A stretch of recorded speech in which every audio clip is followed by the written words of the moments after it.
Hello friends, मेरा नाम है गुरमीत सिंह और आप देख रहे हैं आपका अपना यूट्यूब चैनल जिसका नाम है स्टॉक मार्केट के लर्नर्स। और जैसा कि मैंने थोड़े टाइम पहले एक गिव अवे दिया था कि हम लोग ट्रेडिंग और इन्वेस्टमेंट की एक साइकोलॉजी के लिए सीरीज़ लेके आएंगे। ये ऐसी सीरीज़ जिसके ऊपर कोई बात नहीं करता। तो इस सीरीज़ की शुरुआत हम लोग आज से कर रहे हैं। तो आज जो मैंने टॉपिक रखा है, जो एक मतलब मैं बता रहा हूँ आप सबको, मैंने जो इसमें टॉपिक रखूँगा बहुत ही बेसिक होंगे बट मैं कह रहा हूँ आपको डैम श्योर कि ये सारे टॉपिक्स जो हैं, जितने भी पॉइंट्स मैं आपसे डिस्कस करूँगा, ये सारे के सारे पॉइंट जो बहुत क्रूशियल हैं।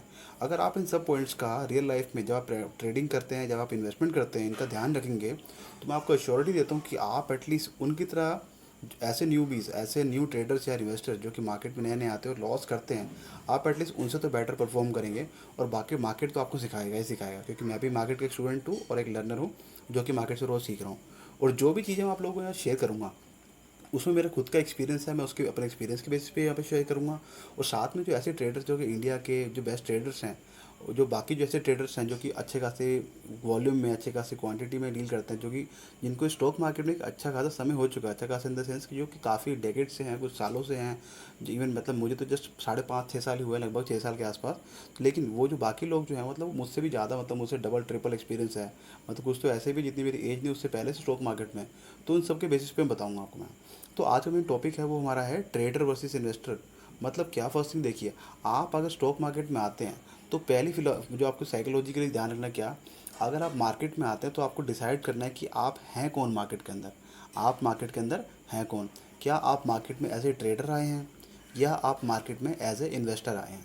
आपको इन दोनों टर्म को क्लियर होना चाहिए, मतलब कि आप रियलिटी में मार्केट में एज ए ट्रेडर हैं या फिर इन्वेस्टर हैं।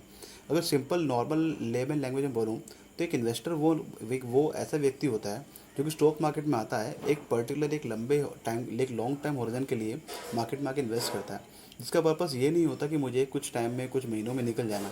उसका पर्पस ये होता है कि एटलीस्ट मैं मार्केट में रहूँगा, एक लंबे टाइम के लिए मैं इन्वेस्ट करूँगा, एक अच्छे स्टॉक में बनूँगा, जिससे कि एटलीस्ट मेरे फ्यूचर की जो भी नीड्स होती हैं, मतलब आप कह सकते हैं एक फ्यूचर की लाइबिलिटीज़ के लिए। कि बहुत से लोग इन्वेस्टमेंट करते हैं कि हाँ भाई, मेरे जो बच्चा है छोटा है अभी, या फिर मेरे जो मतलब फ्यूचर के लिए, जब मैं मतलब जब मेरी एज ज़्यादा हो जाएगी, रिटायर होऊंगा, तो उस टाइम पे मेरे पास एक अच्छी खासी एक वेल्थ होनी चाहिए, एक एटलीस्ट इतने रिसोर्स होने चाहिए जिससे कि मैं उस टाइम पे गुजारा कर सकूँ। तो ऐसे लोग जो हैं इन्वेस्टर बोलते हैं। इन्वेस्टर क्या करते हैं, मतलब एक अच्छे टाइम के लिए आते हैं कि स्टॉक के अंदर किसी पर्टिकुलर रीज़न की वजह से। और वो जो पर्टिकुलर रीज़न जो होता है उनका, जो उनका ऑब्जेक्टिव होता है, वो छोटा नहीं होता। उनका जो ऑब्जेक्टिव होता है काफ़ी लंबे टाइम होरिजेंट के लिए होता है, जिसके लिए टाइम भी लगता है। तो जस्ट लाइक बात करूँ मैं, हमारे वर्ल्ड के जो नंबर वन इन्वेस्टर हैं मिस्टर वरुण बफे, आपने नाम सुना ही होगा। तो वो भी क्या करते हैं, वो भी एक लंबे टाइम के लिए पीरियड पर स्टॉक बनते हैं। उनको भी मतलब नहीं है कि मार्केट में छोटी मोटी मूवमेंट से क्या आ रहा है, मतलब कि आज स्टॉक नीचे जा रहा है, ऊपर जा रहा है, नहीं। वो कंपनी में इन्वेस्ट करते हैं, चेक करते हैं कि कंपनी कैसी है, कंपनी अच्छी है, उसमें इन्वेस्ट करते हैं और एक लंबे टाइम के लिए बनते हैं। मैं बात करूँ हमारे इंडिया के जो हमारे नंबर इन्वेस्टर जो कहे जाते हैं, नाम उनका राकेश झुनझुनवाला जी, आपने नाम सुना ही होगा उनका। उन्होंने भी, अगर मैं एग्जाम्पल दूँ, कि टाइटन का शेयर जो था काफ़ी टाइम पहले खरीदा था, और जिस टाइम पर उनको बेचा तो उनकी जो वेल्थ थी टाइटन के शेयर से ही काफ़ी अच्छी बन गई थी। तो आप लोगों को ध्यान रखना, मैंने जो दो आपको एग्जांपल दिए जैसे बताने के लिए दिए हैं। इन्वेस्टमेंट, कि इन्वेस्टर का जो साइकोलॉजी होती है वो क्या होता है, वो इन्वेस्टमेंट की साइकोलॉजी को यूज़ करता है कि उसको एक अच्छे टाइम के लिए होल्ड करना है, एक स्टॉक को एक लंबे टाइम के लिए, एक अच्छे मोटो के लिए, मतलब मोटो इन सेंस कि फ्यूचर के, मतलब लॉन्ग टाइम होराइजन के लिए। ये नहीं कि वो छोटा मोटा कोई बजट आया कोई भी मार्केट में, या मार्केट में कोई न्यूज़ बेकार आ गई है, या कंपनी का रिजल्ट बेकार आ गया तो स्टॉक से निकल जाए, नहीं। वो कंपनी के स्टॉक में इन्वेस्ट करता है, अच्छे फंडामेंटल स्टॉक्स के अंदर। अब बात करता हूँ ट्रेडर की। तो ट्रेडर कैसे लोग, ऐसे व्यक्ति होते हैं, ऐसा इंसान होता है, ऐसे व्यक्ति होता है जो कि मार्केट में आता है एक पर्टिकुलर पर्पस के लिए, कि भाई मुझे तो एक शॉर्ट टर्म गेन चाहिए, या मुझे पर्टिकुलर टारगेट चाहिए, मेरा स्टॉप लॉस ये रहेगा, मैं इसको लेके निकलूँगा। सपोज मान लीजिए मैं बात करूँ किसी ट्रेडर की, एग्जाम्पल की तरफ बात करूँ, जस्ट लाइक कि बहुत से लोगों ने येस बैंक में बहुत सारी ट्रेडिंग की थी, बहुत अच्छी ट्रेडिंग की थी, जिस टाइम पे येस बैंक का शेयर जो था अराउंड 5 रुपये के आसपास आ गया था। तो जो लोग उसमें एंटर हुए थे, तो उन लोगों का टारगेट ये नहीं था कि 5 रुपये का शेयर जो हमारा 1000 रुपये जाएगा। उसमें लोग आए थे कि 5 रुपये के शेयर अगर हम ट्रेडिंग करते हैं, उनके जो भी टेक्निकल से एनालिसिस थे, जो भी उनके फंडामेंटल एनालिसिस थे, उनके बेसिस पर उन्होंने स्टडी की थी। और उन्होंने आइडिया लगाया था कि ये स्टॉक जो है एक पर्टिकुलर टारगेट तक जाएगा, जो भी उनका टारगेट था 20, 30, 50, 70, 80 तक का टारगेट जो भी था उनका, क्योंकि 87 के आसपास तक वो स्टॉक गया था, उसके बाद वापस नीचे आया था। तो जो भी उनका टारगेट था, जैसे ही उनका टारगेट आता है तो वो जो ट्रेडर्स होते हैं उस ट्रेड से निकल जाते हैं। ये नहीं कि मतलब वो मान लीजिए आपने येस बैंक में एंट्री ली थी 5 रुपये पे, आपका टारगेट था कि इसमें मेरा पैसा जो है मतलब डबल ट्रिपल होता है। एग्जाम्पल तो मानते हैं, चलो आपका 15 रुपये का टारगेट था। अब सपोज मान लीजिए 15 रुपये का टारगेट जो था आपका एक दिन में ही आ गया, तो आप उस स्टॉक से निकल जाएंगे अगर आप ट्रेडर हैं।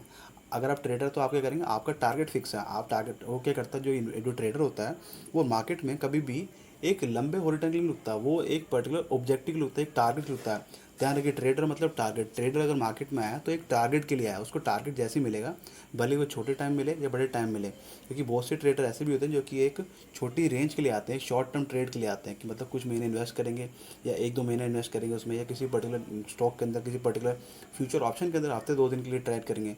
मतलब क्या है, उनका टारगेट क्या होता है कि मुझे ये पर्टिकुलर मेरा प्राइस चाहिए, जिस दिन ये प्राइस आ गया मैं निकल जाऊंगा। इट डज़ नॉट मैटर कि मतलब वो प्राइस जो मुझे एक दिन में मिले या फिर उस टाइम मतलब थोड़े टाइम बाद मिले, लेकिन हाँ वो साथ में स्टॉप लॉस का भी ध्यान रखते हैं। तो मैंने आपको ये दोनों टर्म्स बताई क्यों। आपको क्या करना है, कभी भी आप मार्केट में आ रहे हैं, फर्स्ट थिंग आपको क्या ध्यान रखना है कि आपको मार्केट के अंदर इन्वेस्टमेंट को और ट्रेडिंग को, दोनों चीज़ों को मिक्स नहीं करना। क्यों चीज़, अगर आप क्यों, ये आपको मैं क्यों बता रहा हूँ चीज़, क्योंकि अगर आप इसका ध्यान रखेंगे तो आपकी जो इन्वेस्टमेंट साइकोलॉजी है वो सिंपल चलती रहेगी। सपोज मान लीजिए आपने HDFC बैंक का स्टॉक होल्ड करा हुआ है, सपोज मान लीजिए आपने होल्ड करा 1000 रुपीज़ से, इस टाइम अराउंड 1100 रुपये के आसपास है। एक इन्वेस्टर क्या करेगा, इन्वेस्टर सोचेगा कि मुझे स्टॉक में क्वालिटी स्टॉक है, मैं इसको होल्ड करता हूँ, हो सकता है 10 साल तक ये शेयर माइट भी 10,000 भी चला जाए, एग्जाम्पल के तौर पर हम एज ए ऑप्टिमिस्टिक लेके चलते हैं, ठीक है। बट एक ट्रेडर क्या करेगा, ट्रेडर कहेगा भाई मेरे को टारगेट चाहिए सिंपल सा, इसमें 10% का स्टॉक के अंदर। अब वो स्टॉक के अंदर टारगेट उसका भले 1 महीने में आ जाए, 1 दिन के अंदर आ जाए, वो लेके निकल लेगा, लेकिन वो यहाँ पे रुकेगा नहीं 10 साल के लिए। लेकिन जो इन्वेस्टर है वो 10 साल के लिए वेट करेगा उसके अंदर, मुझे मतलब जो भी उनका टारगेट इन सेंस कि मतलब एक लंबे हॉलिडे के लिए रुकेगा, जिससे कि उससे जो पर्टिकुलर ऑब्जेक्टिव था, जो मोटो था, वो उसका ऑब्जेक्टिव अचीव हो पाएगा। एंड तो आपको इन दो टर्म्स का ध्यान रखना है कि इन्वेस्टर और ट्रेडर, जो आपकी इन्वेस्टमेंट है उसको अलग रखना है, अपने ट्रेडिंग को अलग रखना है। इवन आई वुड एडवाइस कि आप अपने 2 अकाउंट खुलवाइए, एक में आप ट्रेडिंग कीजिए, एक में आप इन्वेस्टमेंट कीजिए। क्योंकि बहुत से लोग क्या करते हैं, जब उनके ट्रेडिंग में क्या होता है, ट्रेडिंग अकाउंट के अंदर जब कैपिटल की जरूरत पड़ती है उनको, मतलब उनके लॉस काफ़ी हो चुके होते हैं या फिर उनको एक्सेस कैपिटल की जरूरत होती है, तो अपनी इन्वेस्टमेंट सोल्ड करके, सारी सारी जो इन्वेस्टमेंट सोल्ड करके उस पैसे को यूज़ करते हैं कैपिटल में एज ए ट्रेडिंग के लिए, यूज़ करते हैं, जिससे क्या होता है उनकी वहाँ से इन्वेस्टमेंट भी वहाँ से सोल्ड आउट हो जाती है, और साथ में जो ट्रेडिंग में करते हैं वहाँ पे अश्योरिटी नहीं होती ट्रेडिंग के अंदर कि आपको पर्टिकुलर मतलब फ़ायदा होगा ही होगा, मतलब कि आपका टारगेट मिलेगा नहीं मिलेगा, स्टॉप लॉस भी हिट हो जाता है। तो उससे क्या होता है आपकी वेल्थ भी ख़राब होती है, और साथ में आपकी ट्रेडिंग में आपको एश्योरिटी नहीं होती। तो मतलब मेरा आपके लिए ओपिनियन क्या रहेगा कि आप अपनी इन्वेस्टमेंट को और अपनी ट्रेडिंग को, दोनों को अलग अलग रखिए। अगर आप इस पॉइंट को ध्यान रखेंगे, फ्यूचर में कभी भी अगर आप अभी आप नए नए मार्केट में हैं दैट इज़ फाइन, तो आप इसको ध्यान रखिए। अगर आप नए नहीं भी हैं, अगर आप एक मिडिल मतलब एक ऐसे ट्रेडर है जिसको मार्केट में 2-4 साल 5 साल हो चुके हैं, या फिर एक काफ़ी टाइम से हैं बट स्टिल, तो अगर तो आप मतलब मार्केट में अच्छे लंबे टाइम से हैं, काफ़ी लंबे टाइम से मार्केट के अंदर रुके हुए हैं, तो आप पक्का इस पॉलिसी को यूज़ करते ही होगे। लेकिन अगर आप एक न्यू भी हैं या फिर एक अभी बिगनर हैं या फिर मार्केट में अभी आपको ज़्यादा समय नहीं हुआ है, तो आप इस पॉइंट को जरूर ध्यान रखिए। इससे क्या होगा, आपकी जो साइकोलॉजी की जो मतलब मैंने सीरीज स्टार्ट करी है, आप इसको पूरा देखिएगा। जैसे जैसे मैं इसमें वीडियोस अपलोड करूँगा आपके लिए सारे यूजफुल पॉइंट रखूँगा। तो आज का टॉपिक क्या रहा हमारा, कि आपको पहले ध्यान रखना कि आप इन्वेस्टर हैं या ट्रेडर हैं। आप जो भी हैं, आप इन्वेस्टर हैं या ट्रेडर हैं, तो आप ध्यान रखिए फर्स्ट थिंग कि आपको आइडेंटिफाई करना आर यू ए ट्रेडर और आर यू एन इन्वेस्टर। उसके बाद में अगर आप जो भी इन्वेस्टमेंट करते हैं, ट्रेडिंग करते हैं, आपको इन दोनों को कभी भी मिक्स नहीं करना। आप कुछ भी हो जाए आपके ट्रेडिंग अकाउंट के अंदर, आपको इन्वेस्टमेंट सॉर्ट आउट करके ट्रेडिंग में यूज़ नहीं करनी है।